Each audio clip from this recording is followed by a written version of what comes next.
Suzy Dingle here, and because you have asked some questions about how I weed my thyme lawn, I thought you'd like to see how I do it.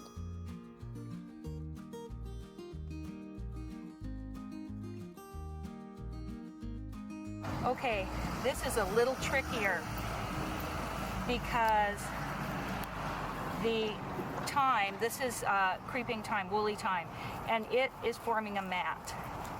And I'm trying to get right down on the root of this, another dandelion, without disturbing too much of the thyme. If I do, if this gets damaged, we'll just lay it over and it will grow back.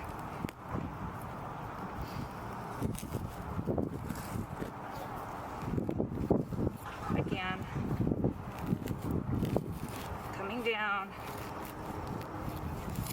trying not to break the roots of the dandelion.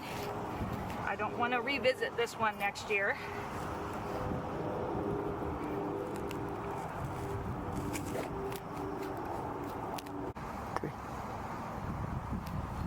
Okay, I have, oh, there it comes. I went all the way around on this one and I kept tugging. There it is. And it does have a taproot. Looks like I got it all. And not too much of the time.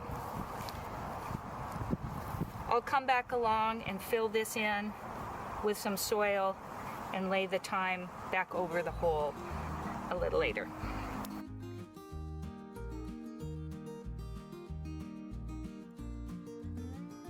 Well, I've been thinking about this clover.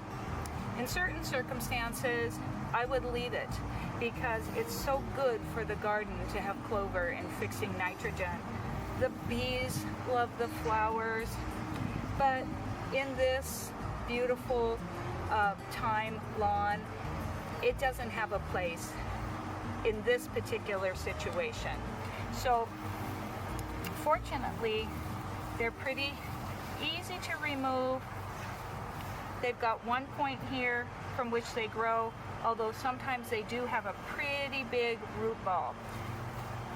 I'm going to have to slice, I think, pretty far away from it to get it to come out, but I'll first test a little closer and see if it's going to come with a more precise. Oh, you know what? This one's roots don't go as far as I thought they would, so I'm gently tugging. Just gently. I don't want to break off any roots. Okay. Now, I'm going to try and not disturb too much of the ground cover, the thyme that's over it. So I'm going to come in from my original entry point, go down as far as I can, and start lifting the soil up from below. Trying very hard not to disturb this upper soil. Okay, using the knife as leverage. This thing is tough. I don't know if I showed you, but it goes right up into the handle. Okay, it's coming. It's coming. I can feel it. I can hear it. Now, the good old hand, and I have my wonderful Foxgloves on that protect me. I'm going to get my hand down in there. I'm going to feel around. Yeah, I'm going to pull away some of the roots that have spread out. I'm going to feel where they are. Okay, I'm going to pull at them. There we go. And I think I almost have it. I'm also trying to tease away some of this thyme. Okay, I feel like I've got it, so I'm just going to woman handle it here. All right, there we are, holding down the soil and shaking the roots loose. Wow, check that out. There's a baby one there. Look at that. We have some thicker roots fibrous roots. Roots do die and then they're replaced. So these are probably older dead roots up here. You can, a botanist is going to tell me about that, I'm sure.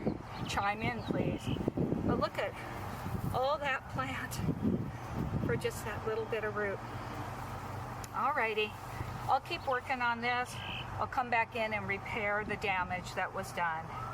And apologize to the bees for having removed a food source.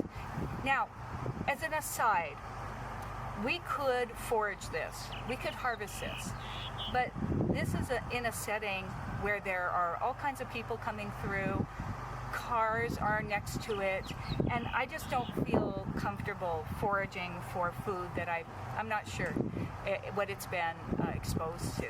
So we'll just add this to the compost pile.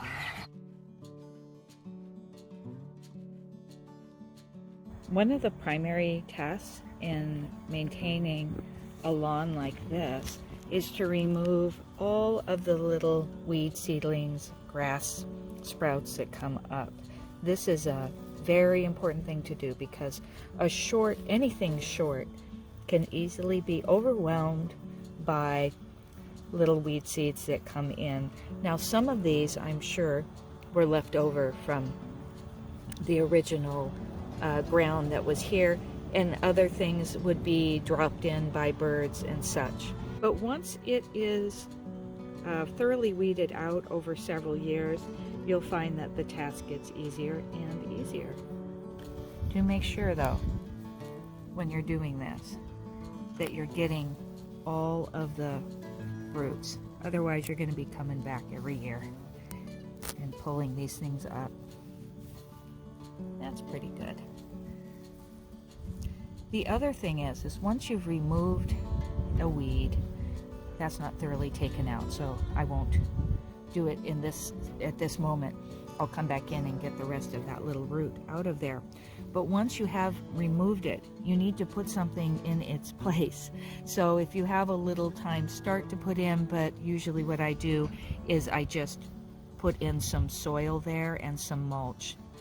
And not a high bark mulch, but something like grit along that line. If there is a hole there, let's say. Sometimes there's no hole, but you would want to fill it up if there's a significant hole.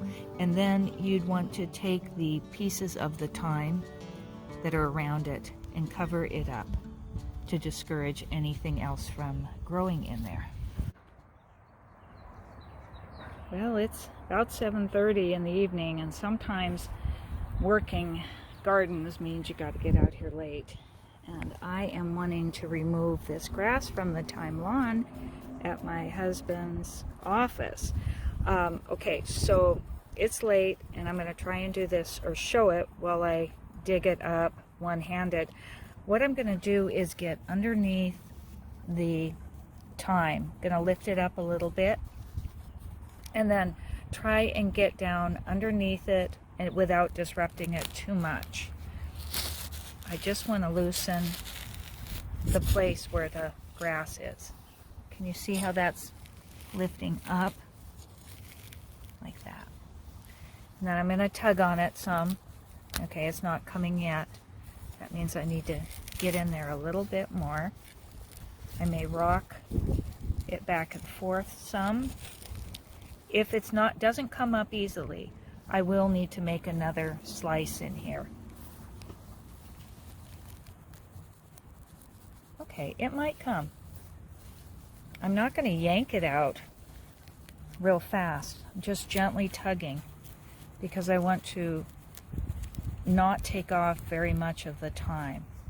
I'm hoping to just tease this out of the thyme without too much disruption. Okay, that wasn't super good, but we're getting there. So we'll just come over into another angle back there. Let's see if we can loosen. Okay, I think that might be better. And I think we'll need to probably come down right next to the grass and loosen it some there.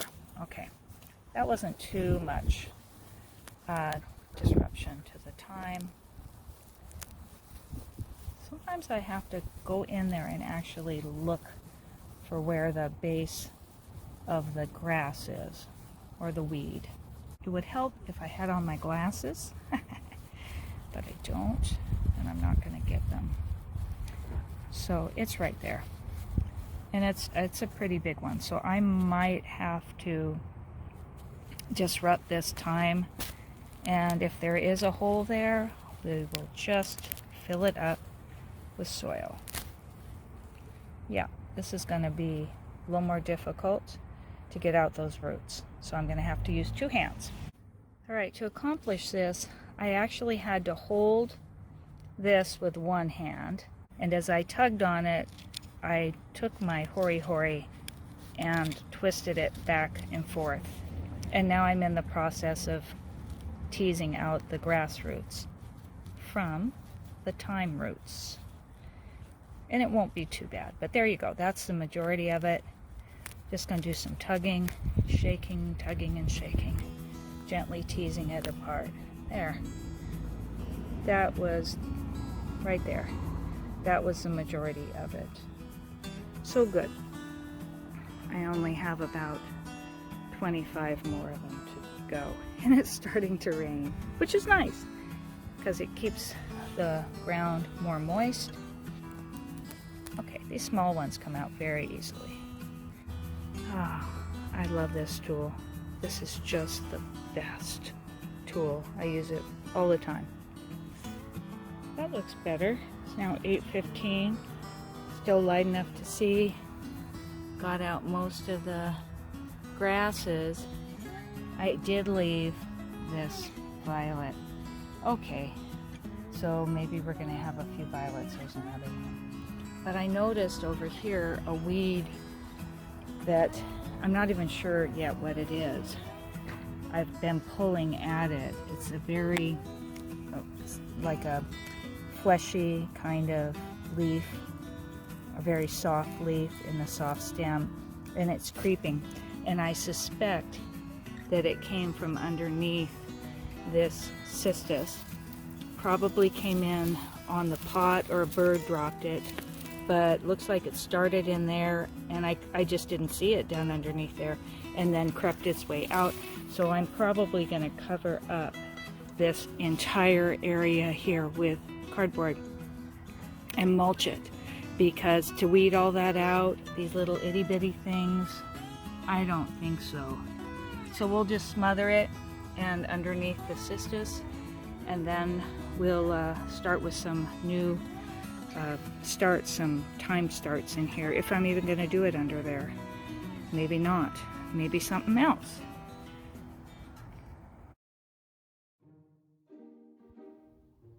Here's something you don't want to do when you have a thyme lawn. You don't want to smother any weeds with bark. Imagine my surprise when I came back from vacation and found out that the facility had actually allowed the gardeners to completely coat the thyme lawn and all my beds with a thick layer of bark. Although it's very good to add mulch in order to keep the weed seeds down and suppressed, and also to keep the soil cool, thyme doesn't need that. It doesn't need to have any extra moisture held in. As a matter of fact, it needs drainage and good air circulation and dryness. I had also worked very hard to get the texture and the drainage of the soil just right, and bark tends to hold moisture, whereas we wanted the soil to be free draining. It also covered up a lot of seedlings that I had around, little sprouts that were coming up, and it's going to take me quite a long time to undo the damage that was done here. Not to mention the fact that this garden is entirely organic, and now I'm unsure about what kind of chemicals or things were brought in with that bark.